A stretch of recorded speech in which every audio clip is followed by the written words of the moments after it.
Balita Nationwide sa tanghali. Kabrigada, nanindigan ngayon ang kampo ni Senador Robin Padilla na unfair ang mga lumabas na ulat mula sa dalawang online news outlet na may kinalaman sa umunoy paggamit ng marijuana ng isa sa kanilang staff sa loob mismo ng Senado.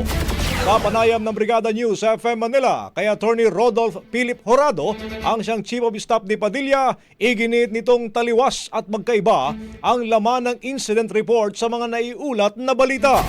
Anya, wala namang nakasulat sa incident report na personal na nasaksihan ng sinumang opisyal ng aktwal na paggamit o pagkakaroon ng marijuana. Yung nilabas dun sa yung news report, hindi nangyari, iba nangyari. So, ang layo, very unfair. Kasi talagang fake news ang yung malabas. Kausap ko siya, talagang apektado. Ikaw ba naman ito? Talagang he was already crucified. Kung maalala mga kabrigada, ang insidente ay napangalanan si Nadia Montenegro pero hindi naman ito nakunan ng kontrabando. At dahil dito, agad silang nagsagawa ng internal inquiry matapos lumabas ang mga ulat. Pinatawag ni Horado ang mga staff upang i-verify ang impormasyon pero wala daw may pakitang ebidensya na may naganap na illegal na aktibidad.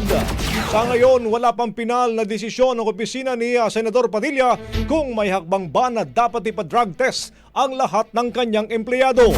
Ipaubayan na rin daw nila kay Montenegro kung magkakaso ba ito sa dalawang news sites na nagdidiin sa kanyang pangalan. So far wala pa, no? Kasi hindi pa namin inaanto. We are still waiting for the explanation and comment of the employee.